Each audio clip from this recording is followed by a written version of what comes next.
Émission 855. Cette semaine, Duke Volume 1, Knowing is Half the Battle. En direct de Montréal, Québec, Canada, vous écoutez, oui, les mystérieux étonnants.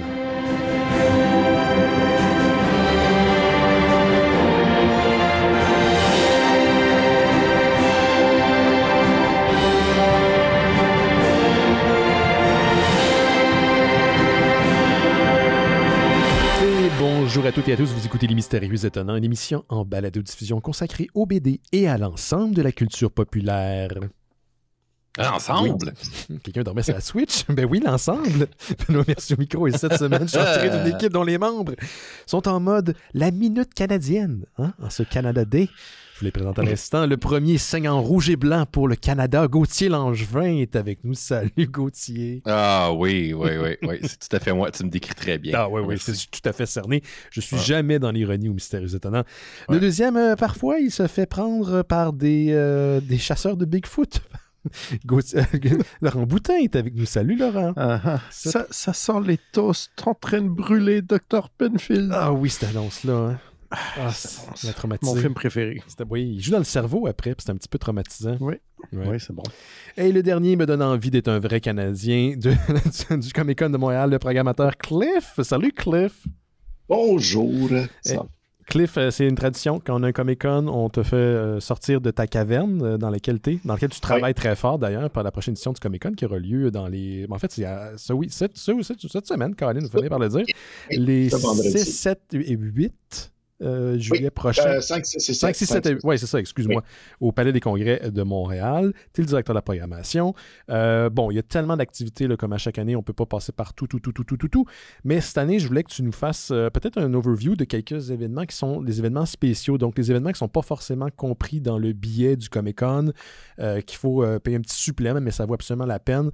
Notamment, je pense que tu as réussi à mettre la main sur Kevin Smith qui revient cette année. Oui. Après, il y a eu une absence marquée il y a quelques années de ça, il était revenu, puis là, il revient à Montréal.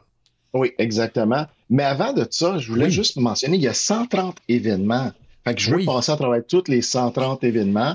Et après ça, je vais parler de Kevin Smith. Écoute, regarde, on va commencer par Kevin Smith, puis peut-être on va faire les 135 événements. Ah, OK, cool. Oui, c'est ça. Alors, on a 4 événements qui ont besoin d'un billet de plus. Mm-hmm. Et c'est Kevin Smith, c'en est un. La dernière fois qu'il est venu avec nous, c'était en 2015. On était supposé l'avoir en 2014, ou peut-être c'était 15, je pense que je ne me rappelle plus, là. Puis il a annulé, il a son vol ou quelque chose dans le genre. Mais Jay a donné un show gratuit, puis on a remboursé tous les gens qui avaient acheté un billet pour ça. Mais l'année d'après, il est revenu avec une belle foule. C'était une expérience parce que c'est comme tu t'attends à un show d'1 heure, 1 heure et demie ou quoi que ce soit, puis il est là, puis les gens regardent leur monde, disent bon, le métro, je pense qu'il va partir bientôt, je peux pas retourner chez nous. J'ai vécu la même expérience quand il est venu au Festival Fantasia il y a quelques années. C'était un des invités d'honneur, puis avant de regarder son film Oga Others, qui est pas mon préféré de la gang, là, je dois dire, mais quand même, le type a donné une conférence. Là. Écoute, à un moment donné, la caméra qui le filmait, qui retransmettait l'image sur l'écran, a fait Lobat apparu en haut à droite parce que la personne n'était pas connectée sur l'électricité, puis ça a fini par couper. Mais c'est un gars très, très, très généreux. Moi, j'ai une question pour toi, Cliff. Comme tu l'as vu en prestation jadis quand il était venu à Montréal, tu sais, Kevin Smith a eu ses heures de gloire dans les années 90. C'est un enfant des années 90 dans le sens que ses produits, ses contenus, ses films viennent surtout ou sont campés dans les années 90. Est-ce qu'il attire encore les foules aujourd'hui? Est-ce que les gens ont encore un intérêt pour Kevin Smith malgré toutes ces années? Oui, les gens sont très intéressés quand même. C'est sûr que ça n'a pas la même ampleur que quand c'était les années 90. Mm-hmm. C'était nouveau, mais c'est quand même le parrain, on dirait, des geeks comme nous, de la génération X, si tu veux, et quelques milléniaux entre nous. Alors, tu sais, on trouve que c'est quelqu'un qui est quand même important. Et une des choses qui est différente cette année, parce qu'avant, c'était juste un show. Okay? Mais cette fois, il vient pour des autographes et il vient pour des séances de photos. Et il a toute la journée le samedi pour faire ça. Et ensuite, en soirée, il va passer sa conférence. Puis ça, donc, les gens, ils peuvent s'attendre à quoi pour donner un petit nanan, un petit avant-goût de qu'est-ce que ça pourrait être? De qu'est-ce qu'il va parler? Ouais, habituellement, donner un petit peu l'idée de comment... Moi, j'ai vu des talks de Kevin Smith, fait que je suis quand même assez familier avec son œuvre, mais pour les gens qui sont encore sur la... Honnêtement, encore. il à chaque fois, il parle quelque chose à propos de quelque chose de nouveau. Tu sais, c'est pas, il n'y a pas un shtick, là. Tu sais, il va parler de, il commence normalement à parler lui-même, à tout seul. Il est bon pour commencer. Il va parler d'un sujet de sûrement son film qui va sortir au mois d'août, je pense, au mois de septembre, le 420 film. C'est à propos des jeunes adolescents des années 80 qui essayent de rentrer au cinéma gratuitement, là, comme on faisait au Palace dans le temps, comme lui faisait. Puis... Moi, je n'ai jamais fait ça, Non, tes parents écoutent, Cliff, attention à ce que tu dis. C'est ça, puis après ça, il prend des questions des personnes. Puis souvent, les questions, gars, tu demandes une question simple, puis il parle pendant un autre 45 minutes. La personne derrière lui qui avait une autre question, il est comme... Ouais.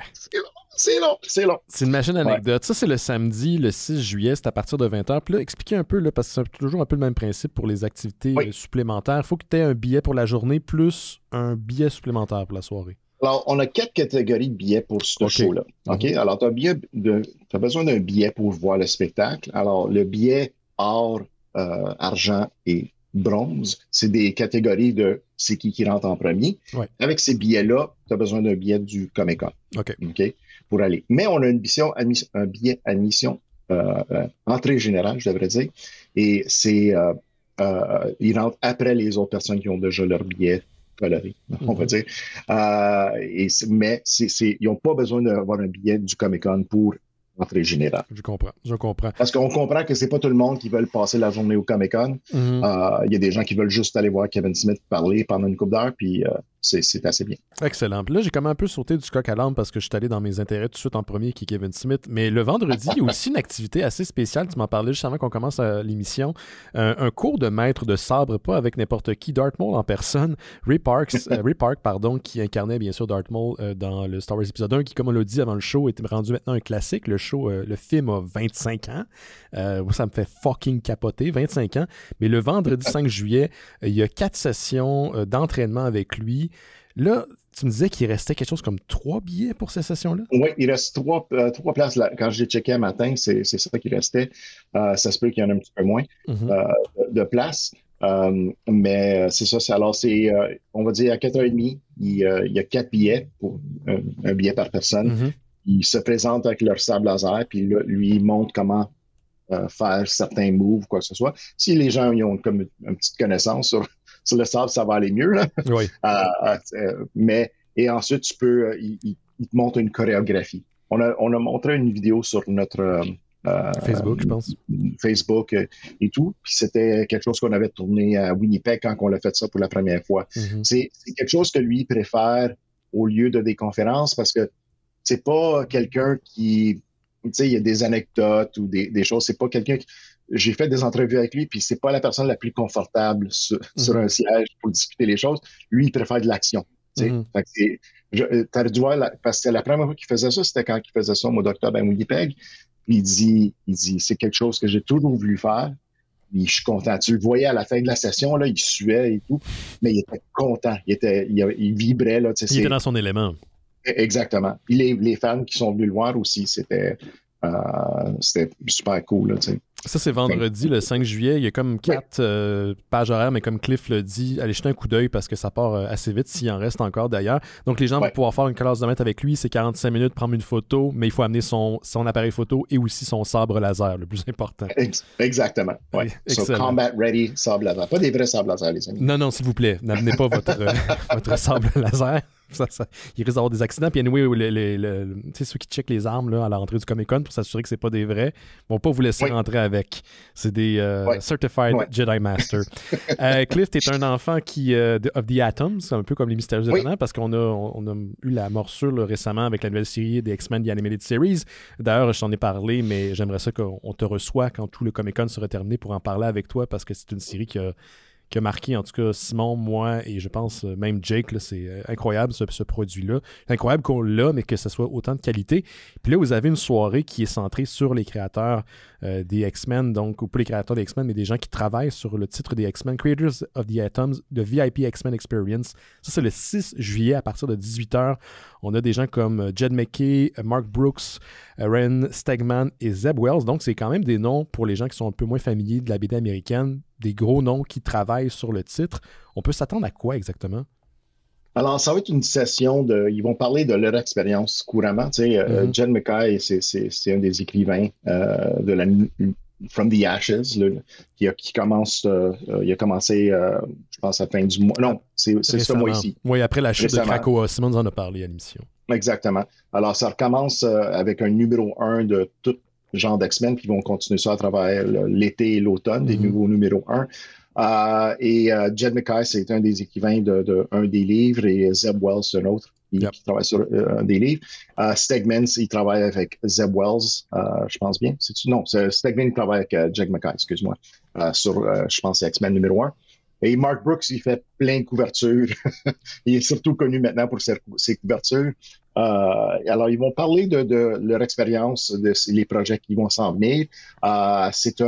C'est fermé, alors tu as besoin d'un billet pour rentrer. Oui.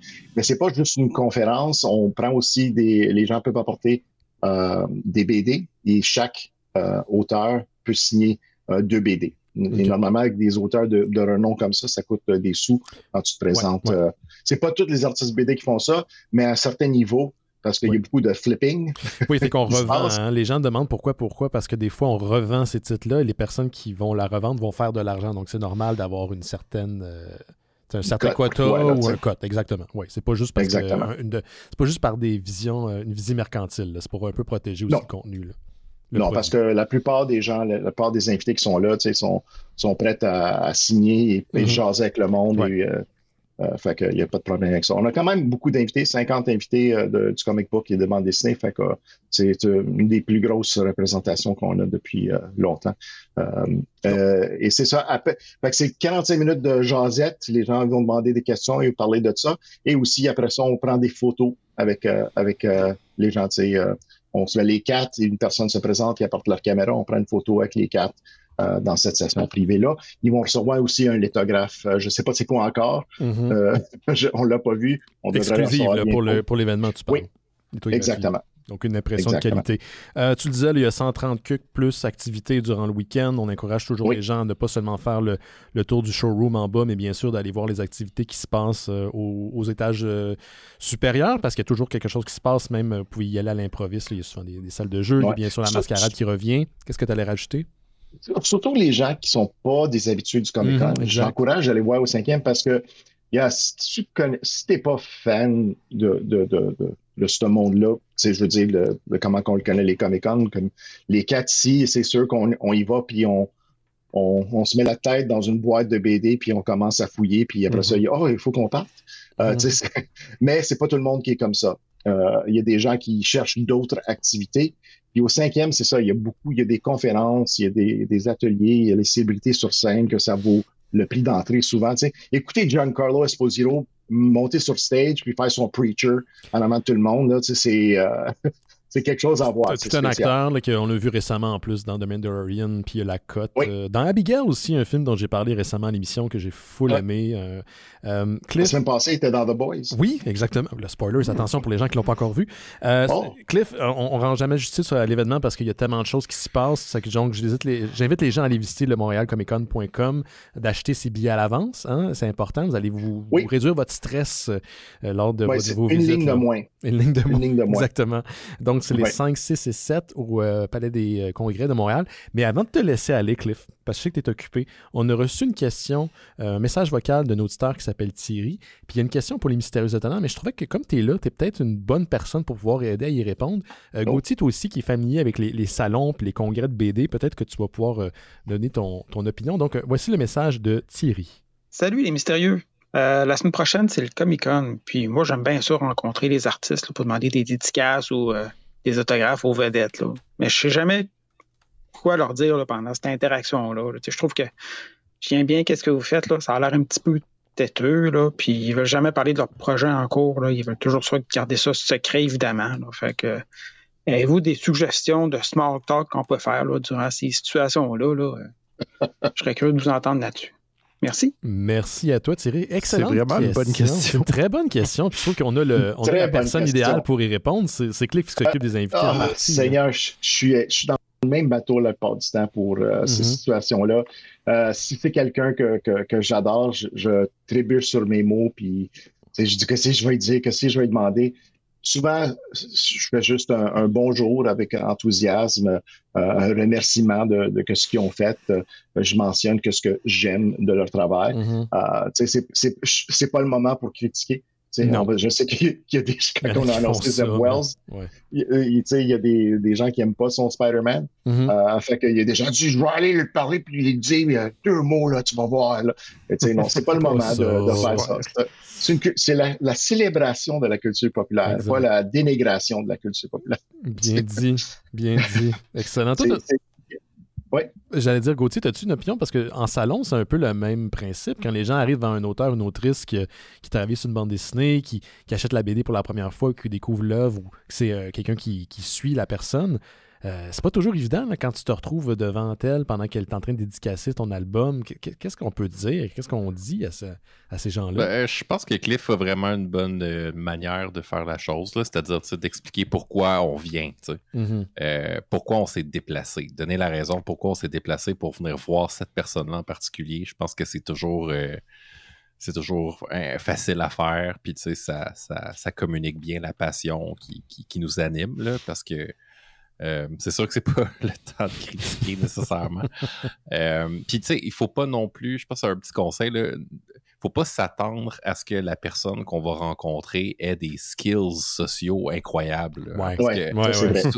Souvent, là, c'est surtout avec les auteurs de bande dessinée, là, les gens qui sont habitués de travailler tout seuls chez eux, là, qui sont pas nécessairement habitués de travailler avec le public. Faut pas que vous vous attendiez à avoir une conversation incroyable. Ça arrive. Il y a des gens qui sont super bons là, pour faire du small talk, mais il y en a qui sont vraiment pas bons aussi. Fait que prenez-le pas personnel non plus. Non, c'est court. Puis, mais si c'est un moment qui est important pour vous, je pense que juste le fait de rencontrer la personne puis d'avoir un échange avec elle, ça va être apprécié. Là. Un petit merci. La plupart des gens sont décents, puis c'est un peu le danger quand tu rencontres tes héros. Des fois, tu peux être déçu. Là. Il y a du monde qui sont vraiment irrités par l'espèce de neediness que des fans peuvent avoir, mais je dirais que 95% du monde sont chill. Oui, ils sont chill.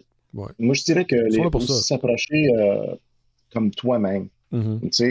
Essaye pas de faire que l'expérience soit mémorable pour l'artiste, la personne que tu visites. C'est mémorable pour toi. Tu le rencontres ou quoi que ce soit. C'est sûr qu'on veut que la personne se rappelle de nous. Moi, je me rappelle avoir rencontré Kevin Smith en 1999. Puis j'étais là, j'essayais de demander une question cool. Puis il a dit, OK, j'essaie de faire une joke ou quelque chose, puis c'était vraiment poche, qu'est-ce que j'avais dit, je me rappelle pas c'était quoi, mais je me rappelle la sensation, je me retourne les bords, je dis, oh my God, how embarrassing. Ouais.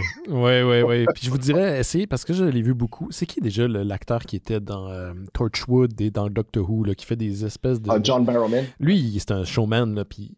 Mais à sa conférence, les gens n'arrêtaient pas de lui demander, tu te souviens-tu de moi, tu m'as vu comme il y a 2 ans quand il s'en souvient pas. Là. Se posez pas cette question-là. Là. C'est clair. Il voit tellement de monde. Il voit 10 millions de personnes. Puis à moins que vous ayez essayé de le menacer de mort, ce que je ne vous encourage pas à faire, il ne se souviendra pas de vous. Fait que ça, c'est juste embarrassant pour lui et pour vous. Ne posez pas cette question-là. Mais à moins que vous couriez tout nu dans le Comic-Con, personne ne va se rappeler de vous. Ce qu'on encourage. Faites-le pas. Oui, faites-le pas. On n'encourage pas ça. 2024, l'année des nuits vite au Comic-Con. Ah, mon Dieu. L'année du streaking. Bon, l'effet mystérieux s'est fait ressentir d'une façon étonnante cette année. Hey, Cliff, merci beaucoup d'être passé. On va te libérer. Bon Comic-Con, bon événement, puis bonne chance à toi et toute ton équipe. Merci à vous autres, puis j'espère vous voir là-bas. Bon Comic-Con. Ciao, Cliff. Bye. Bye, guys.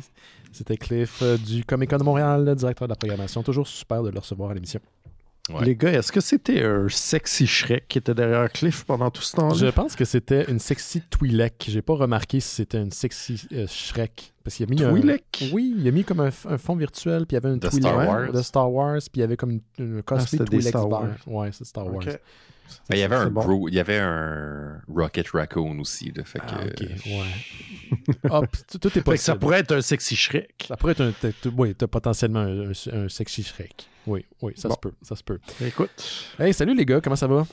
Ça va bien, et vous? Ah, moi, vous le savez, hein, ma vie, c'est de la merde depuis 2 jours. Fait que... Canada Day. Canada Day. Donc, je suis à la recherche d'un appartement, si vous êtes... OK. Oui. Non, écoute, je peux pas, là. J'ai des nouveaux voisins, puis les murs sont en papier ici, donc j'ai une famille qui a emménagé à côté. Elle est chez moi, maintenant, cette famille-là, parce que j'entends tout. Donc, je considère... Hey, j'ai même regardé des condos aujourd'hui, tu sais, à quel point je voulais me faire souffrance, là. C'est comme quand je regardais des emplois sur le grenier aux emplois. J'étais comme, mon Dieu, je peux rien pour faire là-dedans. Hey, si tu veux passer le... Oui. Ah, vas-y, Laurent. Il y a un sixplex en vente en face de chez nous. Ah ouais, ça doit pas être cher. Elle doit pas être cher, pas en tout. Sûrement, j'ai pas checké. Sûrement, étant donné que je sais la valeur de chez nous maintenant, oui. Je dirais au moins le double, c'est-à-dire au moins 2 millions. Mais attends, c'est-tu le brouhaha qui est rendu maintenant à vendre au complet? Je dis en face. Là, c'est en 3-4 blocs. Tu cotais avec moi, Laurent? Oui, mais le problème, c'est que si on fait ça en copropriété, on pourrait pas expulser personne. À quoi bon acheter des blocs si on ne peut pas expulser personne? C'est une très bonne question. Je te le demande. Oui, à quoi bon pouvoir... Si on n'est pas pour mettre du monde à la rue, à quoi ça sert tout ça? Hein? Ouais, à quoi ça sert ce gros projet qui est le Canada? Qu'est-ce que tu allais dire, toi, Gauthier? Faut juste racheter des plex qui viennent de brûler. Fait que là, j'incite personne là, au feu. Non. À mettre le feu. Oui. Mais, tu sais, c'est pratique quand ça vient de brûler. Fait que là, oui, tu peux passer à neuf, puis personne n'habite là. Ah, c'est bon, ça. Fait que prenez des notes à la maison, mettez-vous tout nu, puis mettez le feu. Mettez le feu. C'est les conseils de Gauthier ce jour du Canada. Ça va bien. Il y a quelqu'un qui a écouté quelqu'un qui a écouté le débat américain, je pense, la semaine passée, Gauthier.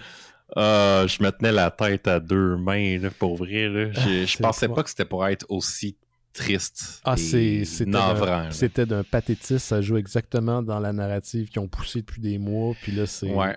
Tu sais, quand une journaliste de CNN pardon, est découragée, puis elle parle des changements climatiques, puis de la guerre, puis qu'il y a 2 personnes qui viennent de parler de leur moyenne au golf. Ouais. Puis que, tu sais, ça a l'air comme d'une madame radicale de gauche. Ah ouais, t'as pas idée d'autre.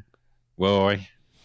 J'ai pas osé regarder. Ils ont comparé leur moyenne au golf. Ouais. Ils ont comparé leur handicap au golf. de pénis. Oh oui, c'est un mélange de pénis. Mais écoute, moi, j'ai pas été capable de l'écouter, j'avais trop peur. Puis comme de fait, en voyant le nombre de réactions que j'ai vues sur Instagram, j'ai fait une chance que j'ai pas fait ça parce que mon anxiété aurait été dans le tapis. Ben, moi, j'ai le moyen que j'ai trouvé, c'est de gamer en même temps. Ah oui, ok. Tu sais, comme pour pas, genre, juste focusser. Fait que, tu sais, à place d'écouter Twitch, genre, j'écoutais ça, là, en même temps que je gamais, mais tu sais, c'était...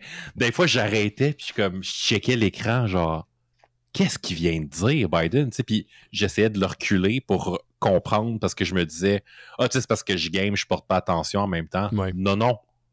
Il n'y a rien à comprendre. C'était comme du mumbo-jumbo de vieux monsieur tout seul à l'hospice. Écoute, mais moi, entre une pointe de pizza frette puis un futur fasciste dictateur, je pense que je prends la tranche de pizza frette. Mais j'avoue que c'est pas facile là, de convaincre les gens.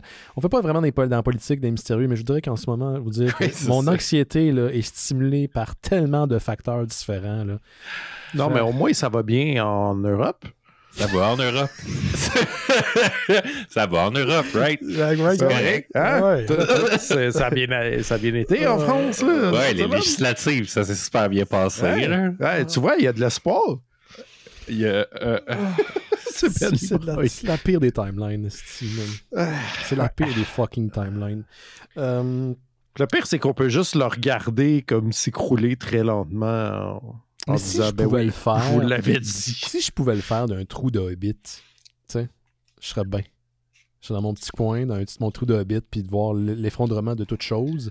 Viens jouer à PAX DI avec moi, Ben. Dans PAX DI, ben oui, mais c'est pour ça que les gens se réfugient dans les jeux vidéo. Posez-vous pas de questions. Pourquoi c'est tant populaire, ce médium-là? C'est supposé être les jeux vidéo qui font les tueries de masse, pourtant qu'on a dit. Oui. En tout cas. Moi, là, je me mets un trench coat noir n'importe quand. Là, t'arrêtes pas. Arrête, là. T'es dans un mood que j'aime pas. J'aime pas ça. Non, on a dit qu'on était des nuvites, Gauthier, des nuvites. Oui, c'est vrai. On se fait tout nu. Là, des jokes de Columbine, là. Bon, qu'est-ce que je disais? Ah oui, ben écoutez, merci Thierry. Hein? On va revenir à Thierry qui nous a laissé un message vocal. Merci Thierry. Merci Thierry, si vous voulez faire comme lui, laisser un message vocal, regardez le lien dans le descriptif de l'épisode, puis questions, commentaires, n'importe quoi, on va le faire jouer à l'émission. Tant qu'il n'y a pas de référence à du streaking, à des côtes noires, puis d'autres affaires que Gauthier. Tout ce que Gauthier vient de dire, là, ça c'est hors de la liste. Non, mais la matrice, c'est cool. La matrice, c'est cool. Ouais, c'est pas mal. C'est une référence à la matrice. Ben oui, le premier. C'est ça, on s'habille en matrice. Parce que le 4, avez-vous vu le 4? Bon, on revient. Ça n'existe pas, ce film-là. Il n'existe pas, ce film-là. C'est comme un fan-film de la matrice. Ça n'existe pas. C'est fucked up. Ah, c'est comme la planète des singes de Tim Burton. Exact. Ah, oui. Ça n'existe pas. C'est ça. C'est là qu'on met la ligne. Hein? C'est là qu'on met la ligne. Bon, qu'est-ce que j'ai d'autre là-dedans? Non, et sans joke, si j'ai pas un nouvel appart, il va falloir trouver une place pour enregistrer parce qu'on peut pas. J'étais en train de regarder les options. Il faut trouver un local pour louer, comme dans le temps. Ouais. Pas choix. Puis tu sais, pour vrai, je pense que c'est bien. Là. Même là, en ce moment, je parle, puis je suis sûr qu'ils m'entendent. Fait que je préfère pas faire chier mon voisinage parce que je suis ce gars-là. J'ai quand même quelques green flags à mon arsenal. Fait que non, j'essaie juste de trouver une option qui serait viable, tu sais, comme pas payer genre 1000$ par mois pour louer un cube qu'on va aller dedans une ou deux fois par semaine si je fais bifurcation. Il faut trouver une option. Il y a de la place chez eux. Qui ça? Gauthier a de la place chez eux. Gauthier, serais-tu ouvert à faire ça chez lui? Gauthier serait ouvert à faire ça chez lui. Parles-tu souvent à la troisième personne, Gauthier? Oui, c'est nouveau, ça. Ben, quand il est en néga Gauthier, ça a l'air, là, on dirait. On va en profiter, c'est mon mode War ou Luigi, là, comme dirait. War Gauthier? Ouais. Gauthier. Ah, t'es devenu Jean-Pierre Gauthier. Yark! Wesh! Ben oui, non, c'est faisable. C'est tranquille chez nous. Ouais, c'est tranquille, mais... Puis si jamais tu veux là, te prendre des vacances de tes voisins pendant une semaine, tu viendras chez nous, Ben. J'irai chez ma blonde. Oui, mais c'est ça, je comprends pas. Tu fais ça maintenant. Tu prêtes ton appart. Ouais. C'est fou. Ben oui, tant qu'à vivre tout seul ici, puis avoir un appart avec ma blonde. C'est ça qui me fait capoter, man. C'est vivre tout seul. Moi, j'aime bien ça depuis que je vis tout seul. J'y prends goût. Au début, je ne trippais pas trop. Il y a comme une pandémie mondiale, fait que j'étais comme pas dans le mood. C'est un pléonasme, ça, Benoît, pandémie mondiale. Je sais, mais je trouve que ça fait pas de... Je l'utilise pareil, OK? Soumis. C'est en français, en anglais. Mais c'est que là, j'ai l'impression de vivre avec d'autres mondes, littéralement. Ouais. Ça me génère de l'anxiété, ça a juste fucking pas rapport, genre. Fait que, en tout cas, un local, nouvel appart, whatever, je suis en train de tout considérer. Peut-être aller vivre dans le bois. Ça a l'air que Yoann, il veut aller dans le nord maintenant. Fait que si Yoann s'en va, Yoann, je peux-tu comme vivre dans ton cabanon? Il est pas déjà dans le nord, Yoann? Il est à Laval, mais il va aller plus loin dans le nord encore. Ah, OK. Plus loin? Ben oui, genre comme où est-ce que l'air est pur, puis tout, là. Ouais, c'est vrai qu'à Laval. Laval, ben, c'est le même maire que Montréal. On va continuer avec Gauthier. On va commencer avec Gauthier Nouvelle, c'est correct, ça? On va faire ça. Stay a while and listen. Ça peut pas juste être dark, là. Oui. Non, on va parler de bonhomme aussi, là. On va parler de petits bonhommes à la fin de l'émission. Mais moi, je dois dire tout de suite que j'ai hâte de parler de petits bonhommes en fin d'émission. Aussi. Mais entre-temps, Gauthier va te parler du Wired pour pas que tu aies à le lire. Génial. Donc, il y a un nouvel article vraiment intéressant. Je pense que vous allez aimer ça parce que je suis pas mal sûr que vous étiez des fans de ce jeu-là quand vous étiez jeune. Il y a un article... 3D. Non. Ça concerne SimCity et son impact sur la vie politique des années 90. Parce que, je sais pas pour vous, mais moi, j'ai été un des premiers utilisateurs de SimCity, là, la version genre du Macintosh. Là. Oui, très pixelisé, là. Ouais, c'est ça. Puis parce que les jeunes qui nous écoutent, avant d'être une franchise qui appartient au géant Electronic Arts, SimCity, ça a été un petit jeu indie pendant des années qui a été créé par un certain Will Wright, qui d'ailleurs s'est fait refuser son concept de jeu par tous les gros développeurs de jeux vidéo de l'époque. Puis c'est ça, en fait, qui a mené à la création du studio Maxis à l'époque. C'était son studio à lui. Oui, c'est ça. Donc, c'est la compagnie derrière le jeu de simulation qui a été monstrueusement populaire. C'est un bon mot, là, quand même. Surtout au début des années 2000 avec The Sims. Donc, ceux qui ne connaissent pas SimCity, sûrement que vous connaissez The Sims. Là, ça a vraiment marqué la société, là, je vous dirais, là, ce jeu-là. Je l'ai encore, là, c'est très populaire encore aujourd'hui. Oui, c'est ça, l'itération de Electronic Arts, malgré tous ses paywalls et ses abonnements obligatoires, ont quand même réussi à rassembler pas mal de joueurs. Mais saviez-vous qu'en plus d'inspirer une génération d'urbanistes, parce que oui, il y a du monde qui ont décidé d'aller en urbanisme, grâce à SimCity, mais Maxis avait avait directement influencé le gouvernement et des compagnies privées aux États-Unis parce qu'il y avait une branche associée à Maxis qui s'appelait Thinking Tools, qui était spécialement destinée à concevoir des jeux pour des clients corporatistes. Donc, cette branche de Maxis-là, qui s'appelait Thinking Tools,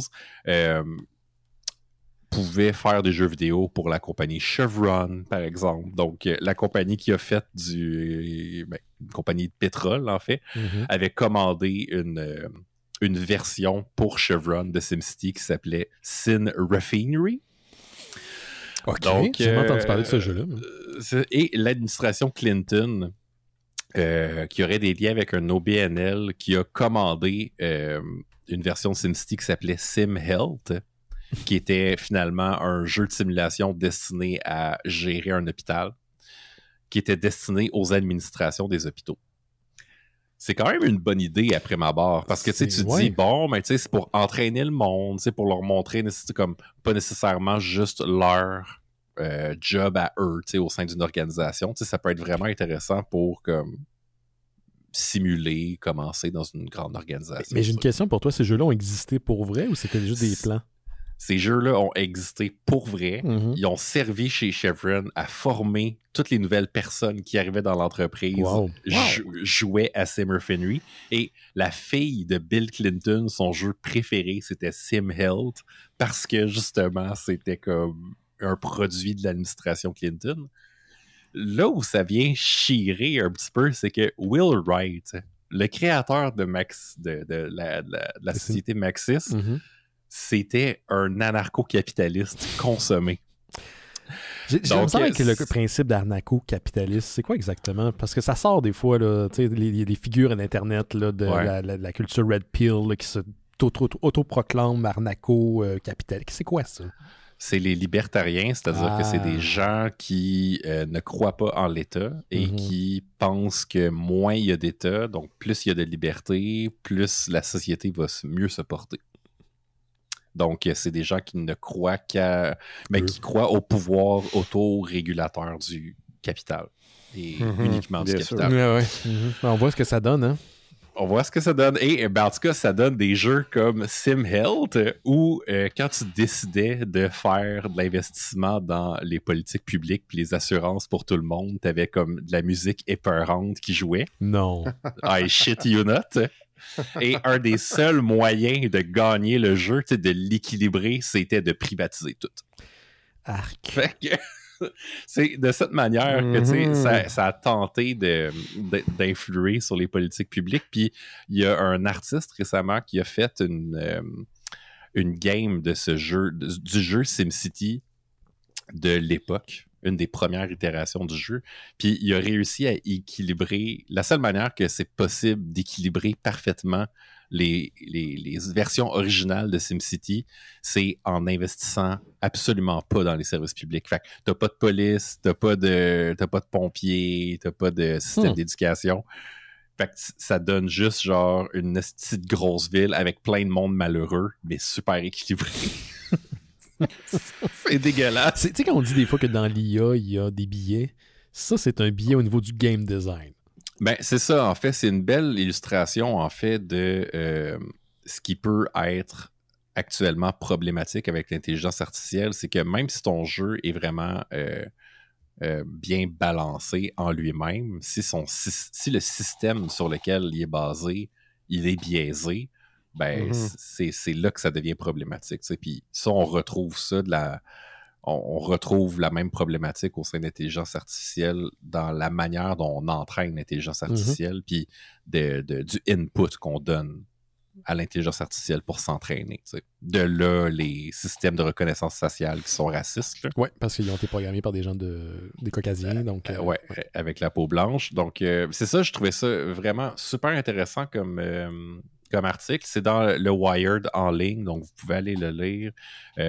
Puis, en fait, ça a été écrit par une femme qui s'appelle Kelly Clancy, qui vient de sortir un livre qui s'appelle Playing with Reality, How Games Have Shaped Our World. Wow, donc, puis c'est ça, je vais me le procurer parce que je trouve ça vraiment super intéressant. Donc, si vous êtes des gamers puis que vous vous intéressez un petit peu à la politique puis à la sociologie, ça a l'air vraiment super intéressant. Donc, comment les jeux ont changé notre monde, notre société. Tu nous diras, dépendamment où il se trouve dans la pile de lecture, quand tu vas passer au travers, parce qu'on le sait, hein, c'est pas parce qu'on achète un livre qu'on va le lire de sitôt. J'ai une couple de Cory Doctorow à lire avant ça. Là, on a toute une pile. Moi, je soupçonne qu'on les voit, pour les gens qui écoutent live en ce moment, celle de Laurent à ta droite. Ah, ce n'est que la pointe de l'iceberg. Okay, c'est celle qui se sont retrouvés finalement c'est la petite pile. OK, c'est celle que Calem t'a dit d'enlever du sol, c'est ça? Non, celle-là, c'était vraiment une grosse pile. Elle est ailleurs. Ailleurs. OK, dans le grenier. Elle montait genre jusqu'à la taille, à peu près. Ah, ben oui. Ouais, j'ai des problèmes. Mais tu sais, ce qui est le fun, c'est que quand on va tous se faire une novité, tu vas pouvoir utiliser ces livres-là pour te créer un shelter. C'est vrai, hein? Pour te chauffer. Ouais, je vais pouvoir me chauffer d'ici la fin du monde. Je vais pouvoir, là, cette page-là est lue. Ou tu sais, quand ils vont commencer à brûler des livres, là, ils vont savoir exactement où aller. La Bibliothèque nationale, puis après, deuxième stop, c'est Laurent. Chez Laurent. Ben, c'est sûr que ça serait un bon pit stop de passer chez nous, mettre le bloc en feu, tu brûlerais tous les livres, puis tu pourrais repartir à neuf parce qu'il n'y aurait plus personne qui habiterait ici. Puis là, moi puis Gauthier, on arrive avec Laurent, puis on achète. En trench coat, tout nu en dessous. Regardez, on revient tout le temps, ça. C'est ça, hein? Bien vu. OK, on continue avec toi, Laurent.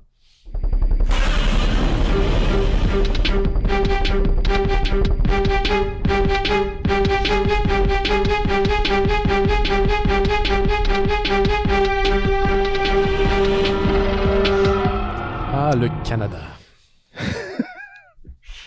J'étais pas prêt. Je voudrais revenir sur le grand dossier. Lequel? Des Godzilla? Entre autres. C'est lié somehow parce que là, la semaine passée, j'étais pas là. Et vous, il y a Maxime Lampron qui est actuellement dans les commentaires qui demande si je vais aller à la ronde parce qu'il avait envoyé une question. Oui, on était sûr que tu étais un des seuls qui aimait ça, les manèges. Vous m'avez dépeint comme un tripeur de parc d'attractions. C'est un peu le profil. Je voudrais rectifier le tir. Parle pas trop fort, ça sature. Quoi, c'est pas vrai? Je comprends comment je me suis rendu là, dans le sens que j'ai beaucoup parlé avec enthousiasme de faire de la tyrolienne dans la bouche de Godzilla. C'est ça. Je comprends. Si on ôte le Godzilla de l'équation, je dirais que je suis plutôt mi-figue, mi-raisin. T'es coussi-coussa? Je suis coussi-coussa. En fait, l'affaire qui se passe, c'est que en général, moi, s'il y a des manèges, si ça tourne, je vomis. Ouais, je comprends. OK. Très rapidement.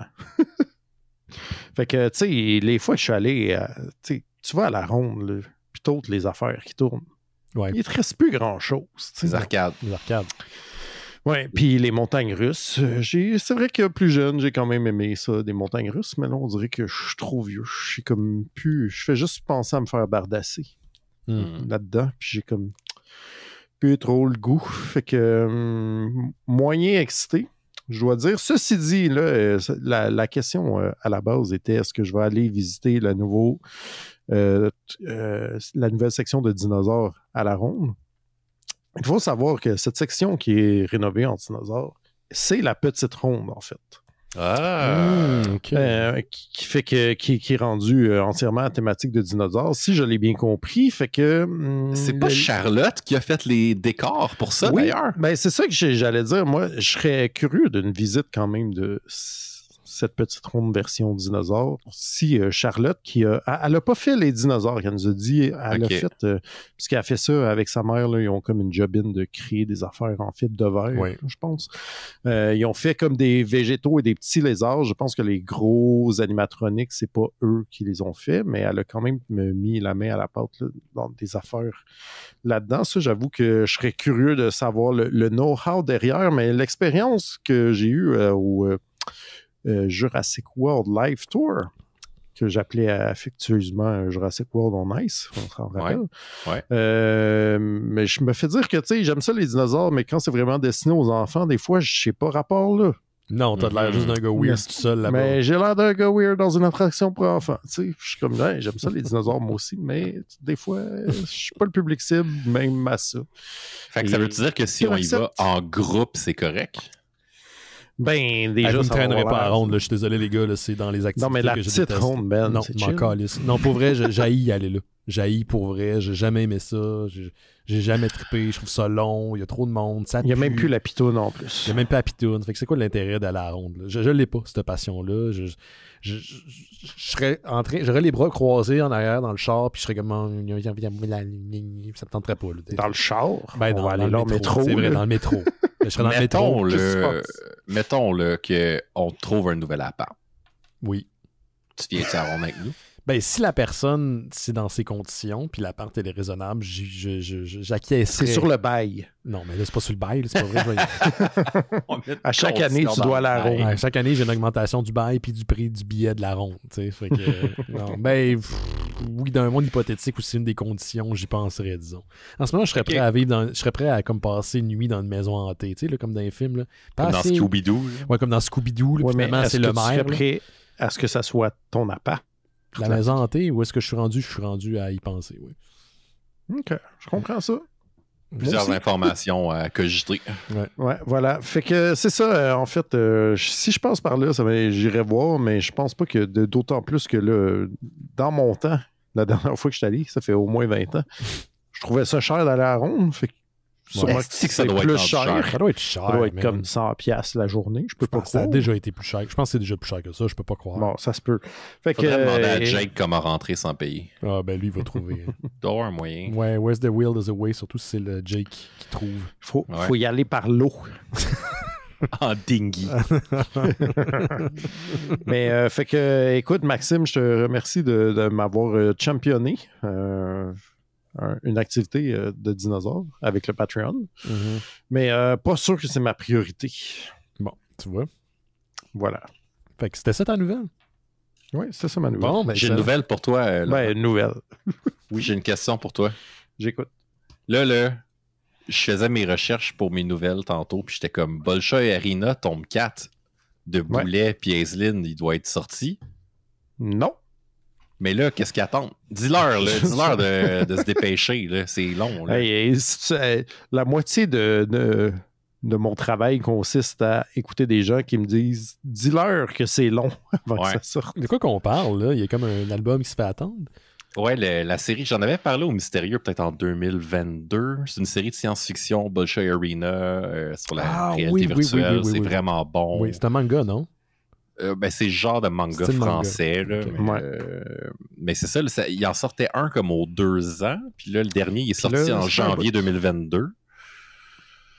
Fait que, il y en a une couple qui se font attendre, mais je n'ai pas de pouvoir là-dessus. C'est supposé d'avoir 5 tomes.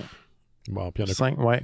Il en manque encore 2. Peut-être que des fois, ils font ça, là, ils sont comme, tu sais, on va... Il est peut-être prêt, mais ils attendent un peu qu'il avance plus dans l'autre pour que ça soit moins long.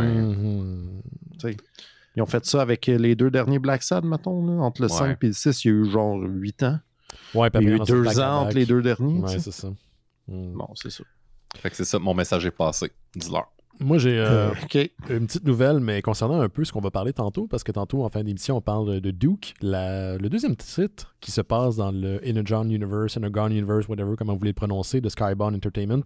Il y en a plusieurs, mais c'est le deuxième dont nous, on va parler. Et il y en a une série qui a été annoncée, puis je pense que c'était inévitable, parce que, bon, il y a eu la mini-série dont on va parler tantôt, Duke, il y a eu Cobra Commander, il y a Destro et Scarlett qui viennent de commencer.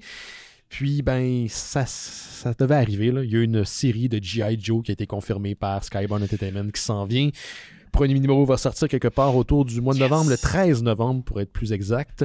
Et c'est écrit par le même auteur qui a écrit entre autres Duke et Cobra Commander. Je parle de Joshua Williamson. Je suis ben trop excité par ça n'a pas rapport pourquoi on est content. Ça n'a pas rapport. Ça doit être la crise de la quarantaine. Là. Non, je pense que c'est juste du gros genre daddy porn, genre, dans le sens que c'est fait pour nous autres. Là. C'est la génération. Il va falloir que vous m'expliquiez des affaires. De quoi? C'est pas ça qu'on vient de lire, de G.I. Joe? Là? On vient de lire Duke. C'est comme un prequel de G.I. Joe. C'est ça. On a des mini-séries. On a Cobra Commander, on a Duke.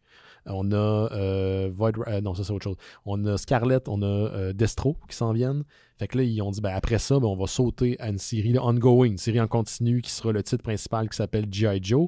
Écrit, comme je l'ai dit, par Joshua Williamson. Et le dessin, c'est de Tom Riley, qui est le même qui a dessiné Duke. Puis moi, j'ai beaucoup aimé le dessin de Duke. Je spoil un petit peu mon intérêt, mais c'est ça. Puis Jordi Belair, qui a fait les couleurs de Duke. Donc moi, je pense que c'est un bon trio pour pouvoir s'attaquer à l'ongoing série en continu de G.I. Joe. Puis ça va poursuivre, en fait, ce qui s'est passé dans Duke et Cobra Commander. Puis je vous annonce tout de suite, là, on va parler de Cobra Commander à l'émission, puis on va parler de Void Rival à l'émission, qui font aussi partie du Energon Universe. On a commencé, on va le finir, Chris. Fait que là, c'est l'été, on se pèterait pas le basic, on va continuer dans cette lignée-là, puis ça va être ça. Ah ouais? Ben oui, ça va être ça. Donc, d'accord. Le premier numéro, le 13 novembre prochain, disponible en Comic Shop, puis le trade va suivre plus tard. Sinon, regarde, j'ai une petite nouvelle vraiment rapidos, là, parce que je pense pas que ça vaut la peine de revenir plus tard, mais quoique c'est quand même assez intéressant.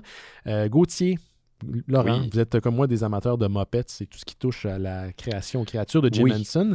Et la Jim Henson Company est en train de chercher preneur pour acheter son studio de Los Angeles, mythique studio qui existe depuis très très très longtemps, qui avait été fondé en 1919, qui était le studio de AME Studios et qui est venu par la suite le studio officiel de Charlie Chaplin, de Charlie Chaplin Studios, avant d'être acheté en 99 par la Jim Henson Company. La Jim Henson Company veut rassembler leur studio plus le Creature, c'est quoi déjà, le Jim Henson Creature Shop sous le même toit. Donc, ils n'ont pas le choix de vendre le studio puis de déménager. Pour les gens qui se demandent de quoi je parle, si vous écoutez le film de Muppets du début des années 2000, c'est le studio que les gens visitent, littéralement. Ça a été filmé là-bas. Donc, quand même une part de l'histoire hollywoodienne importante qui va... page de l'histoire hollywoodienne importante qui va se tourner quand ils auront trouvé acheteur. Ben? Oui? Il est là, notre futur appart? Hey, sais-tu combien ça coûte juste un 1,5 à LA? Si tu trouves que Montréal, c'est cher, là, tu vas capoter, man. Puis t'as pas autant de services qu'ici, je te dis tout de suite. Quand tu vas aller te faire mettre un plaster, là, tu vas faire le saut. Sinon, d'habitude, les plasters, je m'y mets dessus. Ouais, ben écoute, là-bas, en tout cas. Donc, juste une petite nouvelle qui est liée à ça. Il y a Boom Studios qui va sortir aussi une adaptation du film Labyrinth en bande dessinée, en comic book, qui est basé en fait sur la novélisation du film par A.C.H. Smith. Donc, c'est quand même cool. Mais ils font une adaptation. Je sais pas ce que ça va donner de plus, là, mais ça s'en vient du côté de Boom Studios. Qui ont déjà publié d'ailleurs des spin-offs de Labyrinth, comme l'origine du Goblin King, puis des choses comme ça. Donc, ils poursuivent un peu dans cette lignée-là.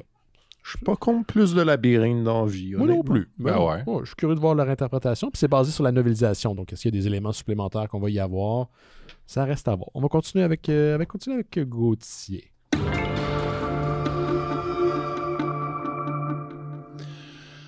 Dans le segment Gauthier t'incite à commettre des délits.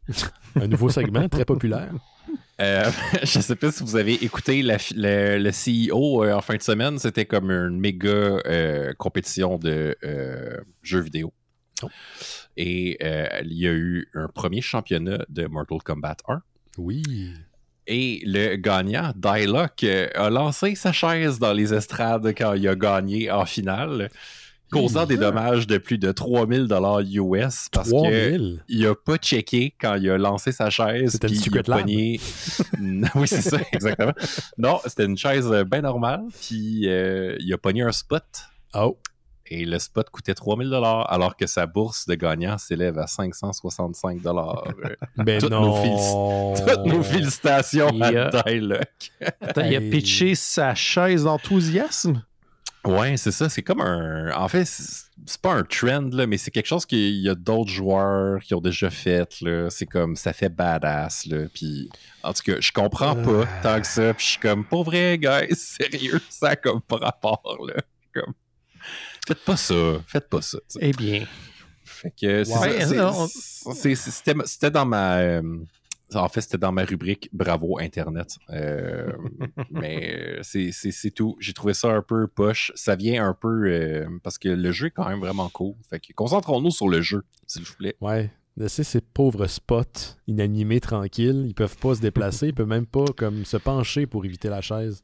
Puis tu sais, vous êtes des professionnels. Des nerds. Puis vous êtes des nerds, là. Vous êtes des gamers, là. Comme, vous n'avez pas besoin... Tu sais, vous n'êtes pas des lutteurs.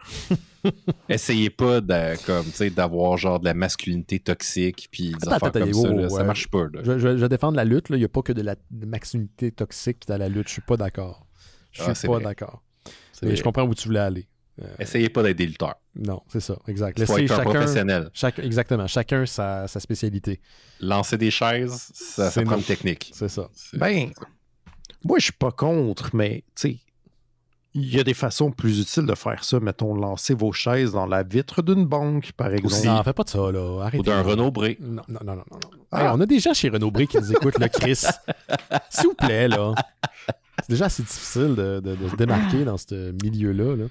De se faire des ennemis chez Renaud-Bré. Bravo. Oui, Bravo. Ben là, attends, t'as pas vu les belles nouvelles de techniques syndicales qui sévissent chez Renaud-Bré la semaine passée? Non, j'ai pas vu ça.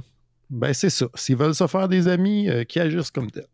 Ouais. Bon, ben écoute, on va continuer avec toi, Laurent. On espère que ce soit un peu plus positif. Peut-être va brûler à la fin de cette chose. Oui, pis non.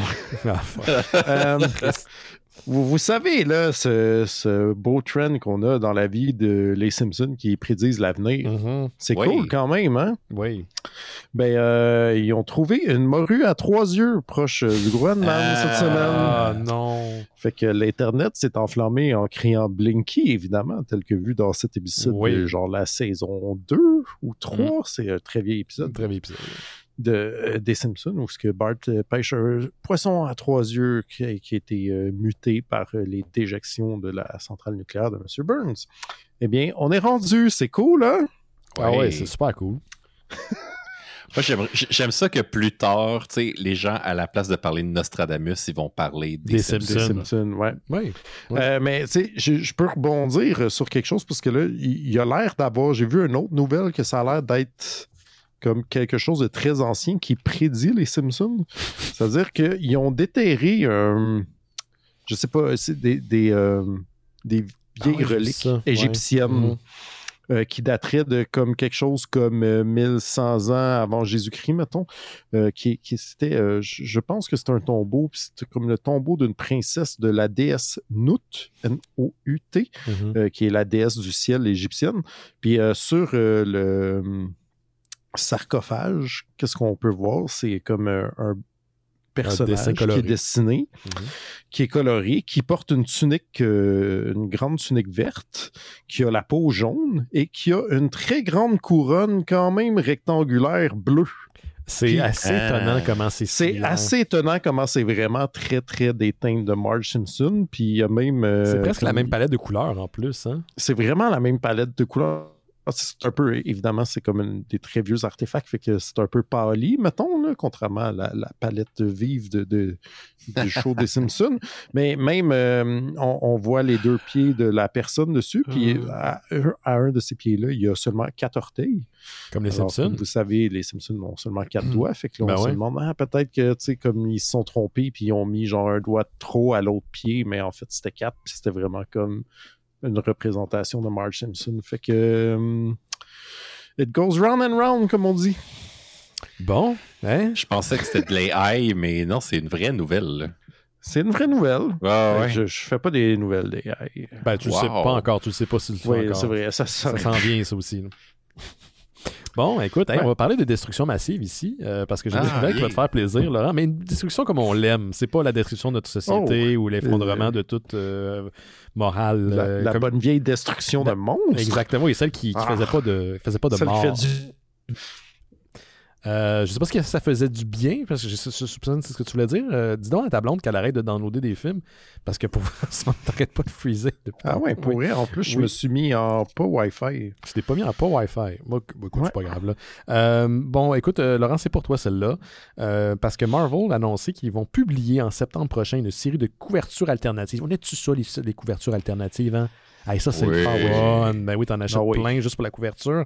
Quoique, il y a un marché pour ça. Il y a des gros fans de couverture alternative. Mais cette fois-ci, peut-être que Laurent, tu vas te laisser séduire parce que les couvertures qui vont sortir en septembre prochain, septembre 2024, vont mettre en vedette, ou en scène plutôt, les personnages connus de Marvel qui affrontent ou taquinent Godzilla.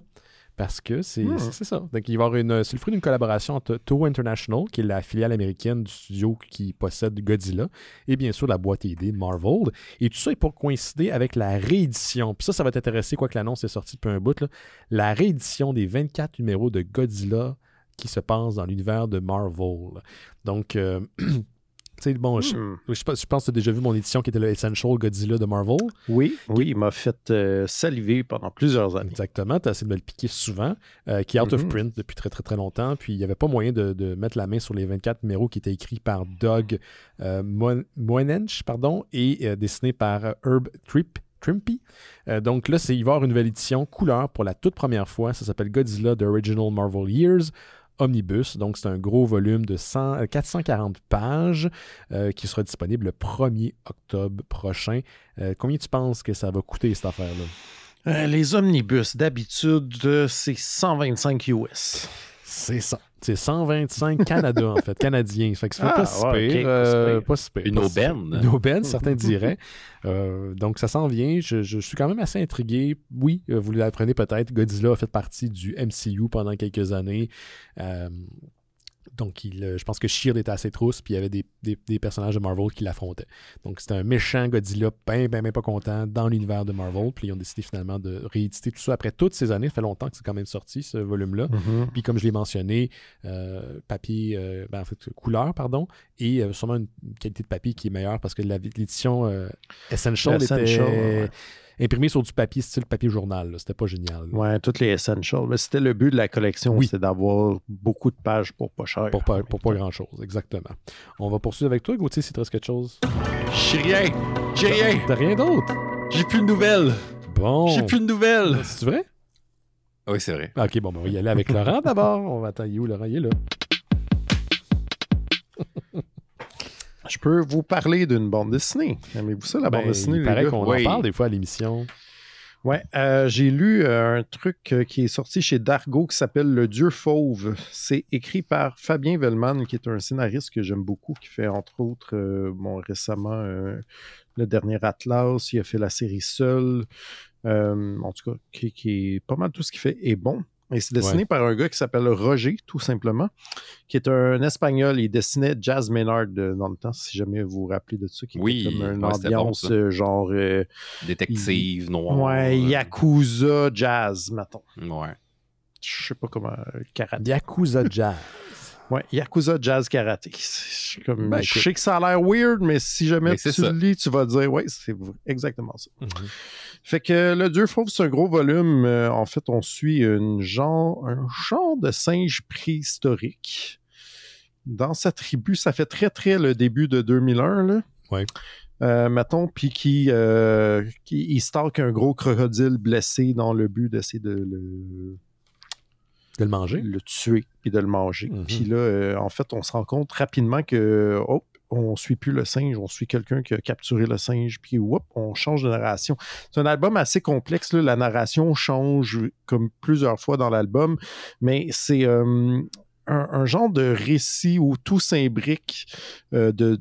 Comment je vais le décrire? De violence de survie dans un monde difficile et antédiluvien, mettons. On va dire comme ça. Fait que c'est comme... Il y a un mood quand même de fantasy, parce que je ne pense pas que c'est un monde qui existe pour vrai. C'est des royaumes qu'on ne connaît pas et qui a l'air de côtoyer un petit peu une genre de vie préhistorique sur la fin.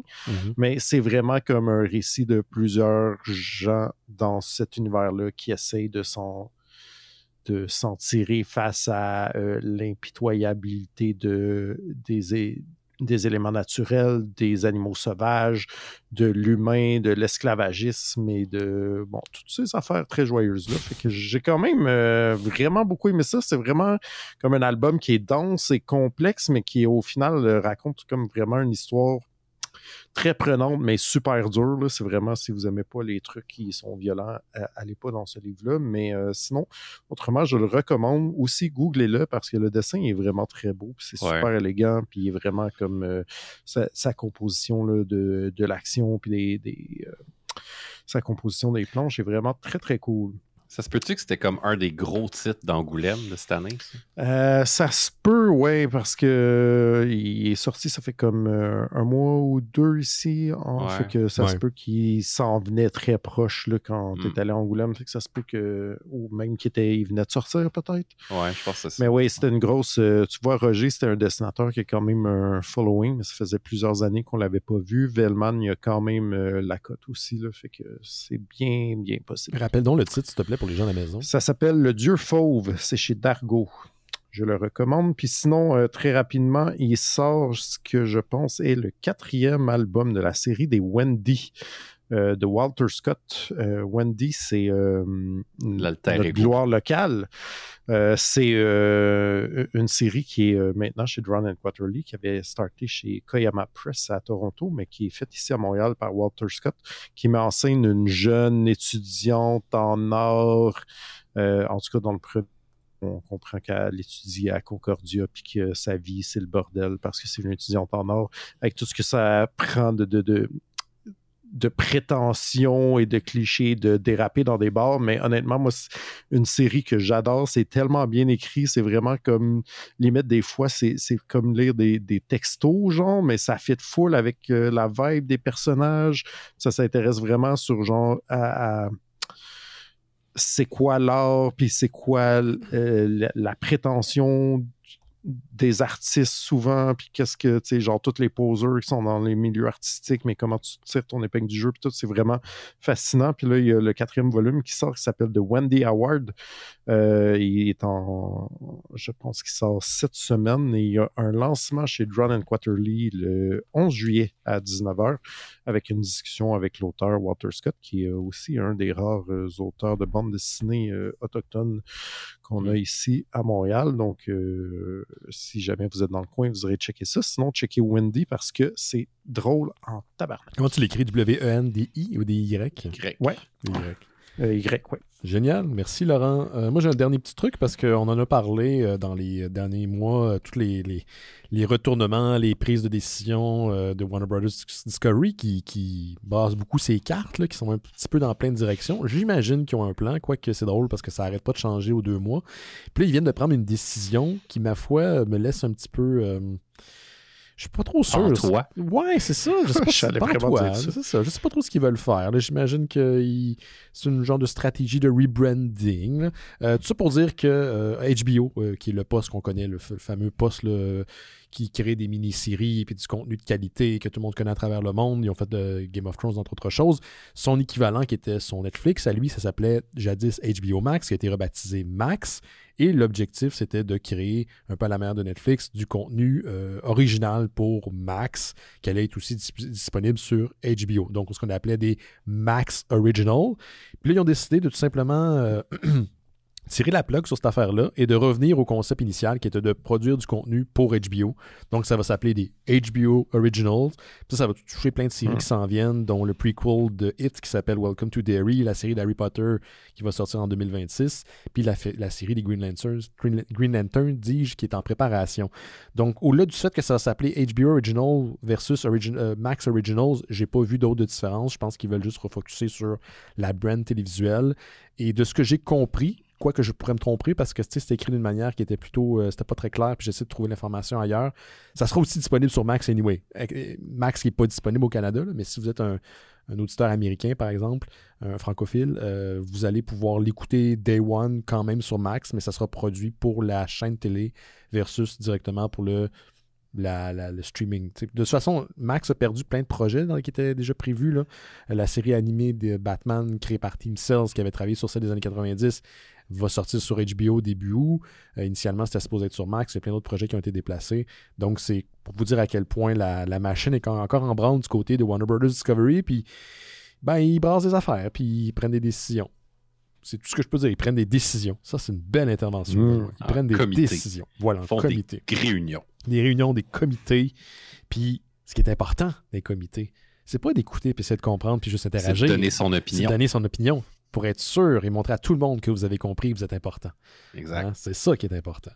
Moi, j'avais fait le tour pas mal des mes-nouvelles. Avez-vous tout dit ce que vous aviez à dire? Toi, Laurent, t'avais-tu fait le tour également? Oui, tout ce qui est pertinent. Là. Tout ce qui est pertinent. Tout a été dit en ce jour du Canada, jour du Reynolds Day. Hein? Le Canada, joyeux Canada, c'est tout ça qu'on dit.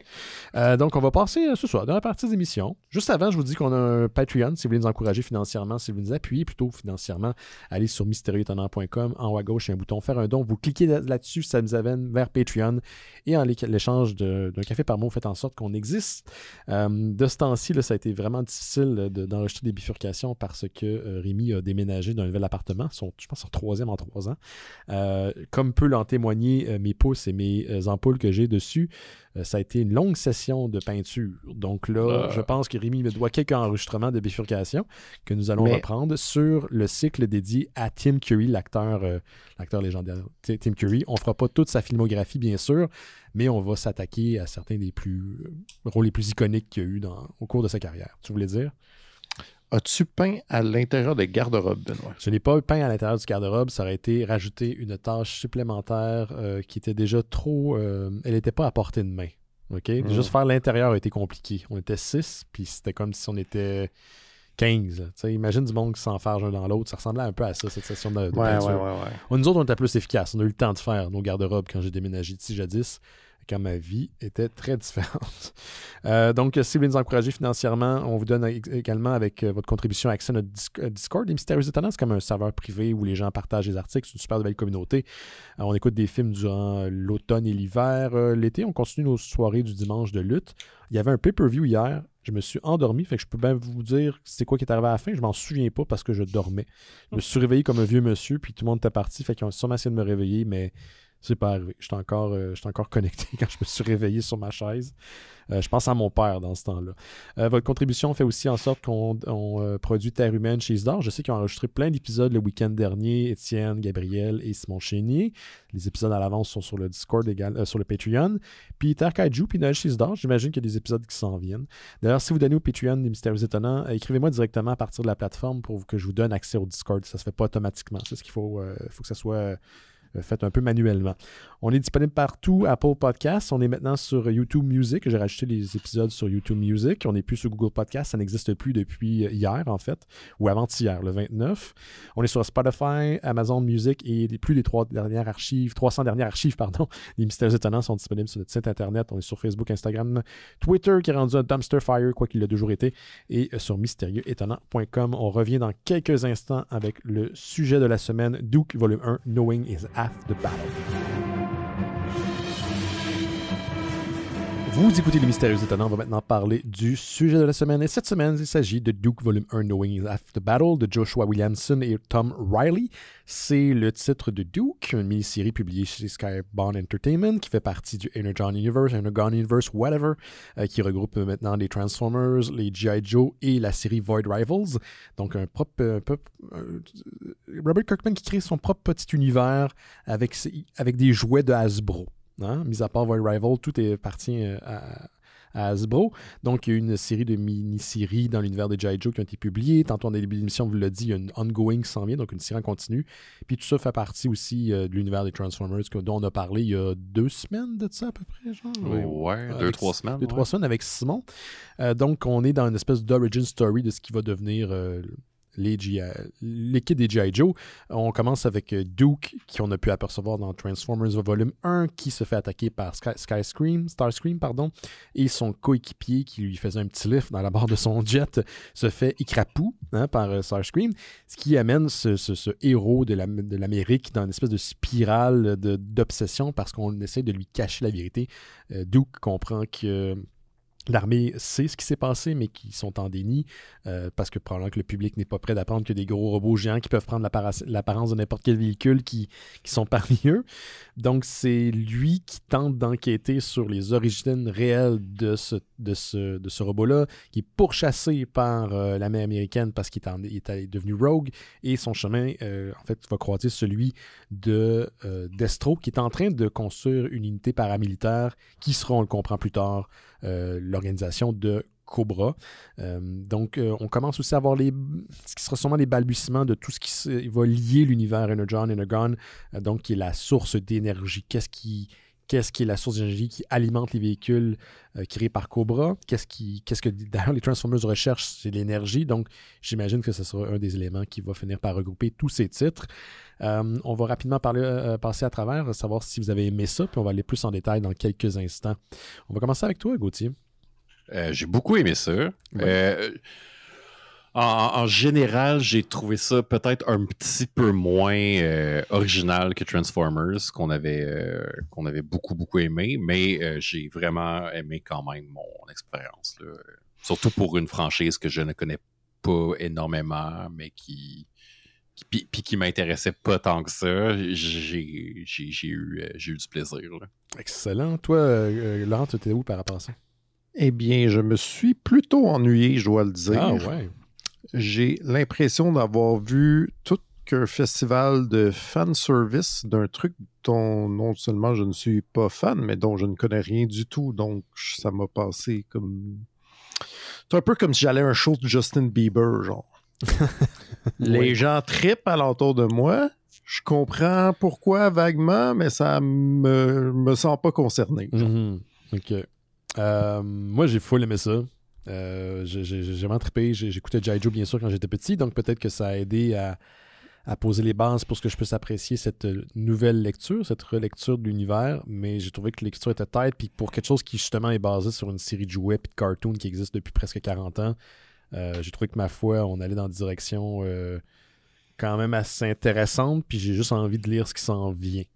Je trouve que c'est le fait construit comme un bon trailer, avec, oui, du fanservice, mais je t'avouerais que le fanservice m'a pas écœuré.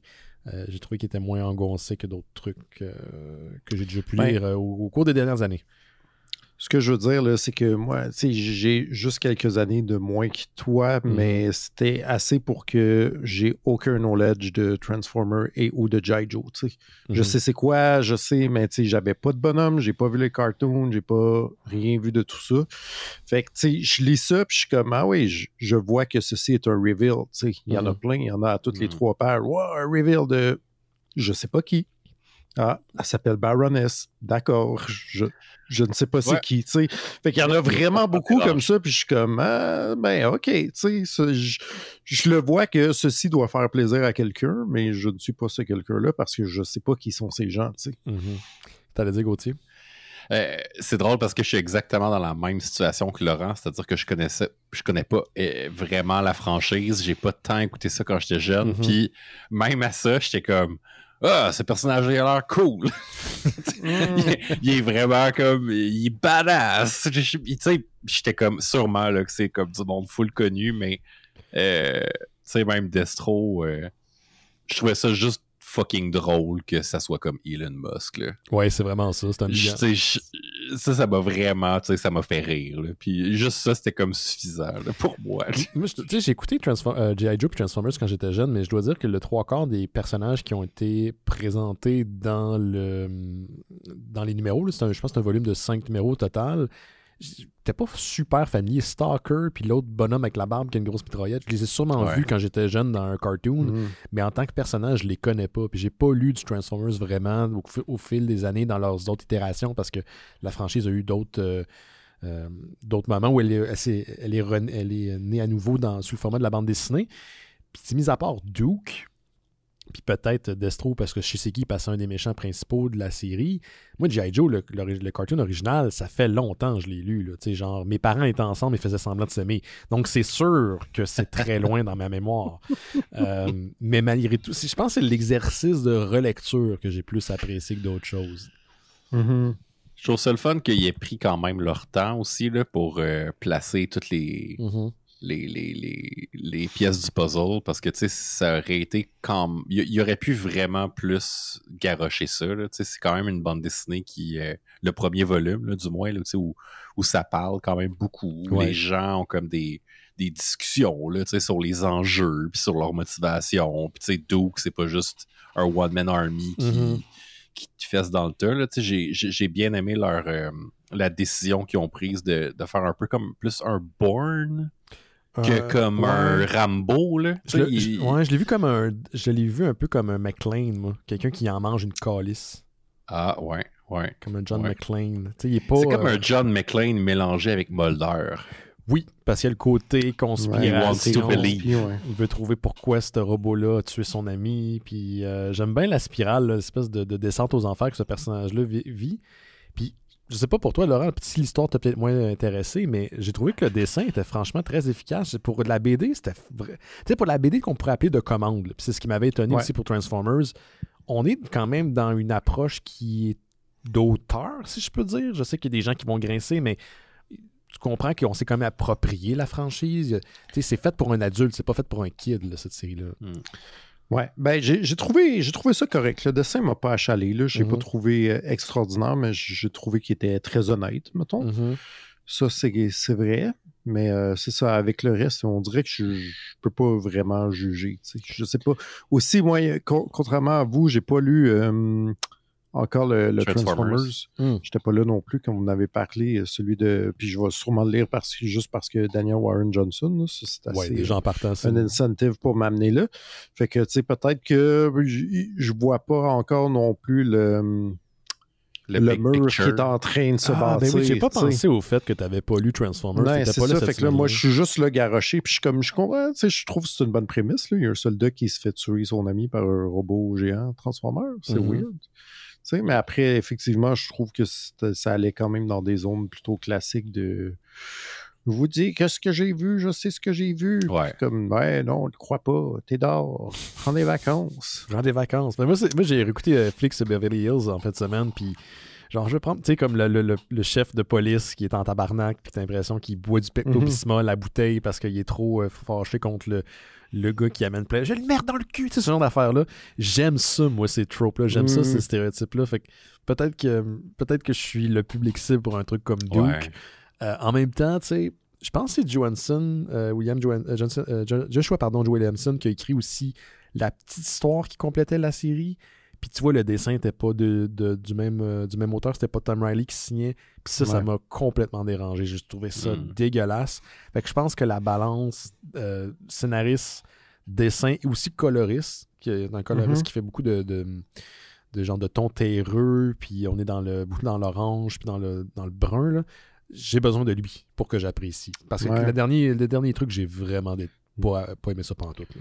Je comprends. C'est comme aussi, je trouve qu'il amène bien quand même une zone de un peu rétro, mais néanmoins moderne. Ouais. Je sais pas, tu sais, comme ça. Les scènes d'action, ça paraît. Là.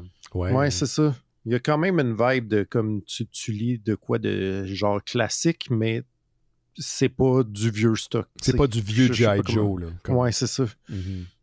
J'aime bien.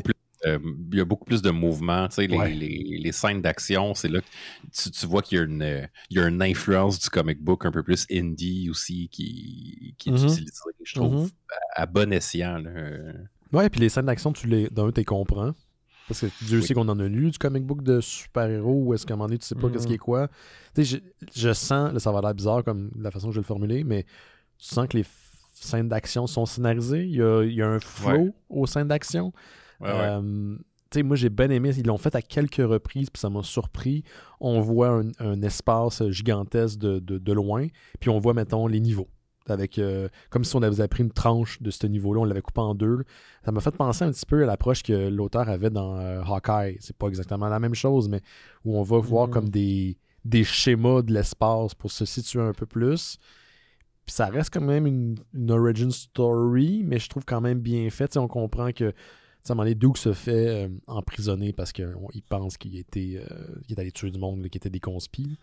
Puis on l'enferme dans ce qui était de Pit, une espèce d'établissement. Vieille prison, un vieux truc qui était utilisé dans les années 80, dans les années Reagan.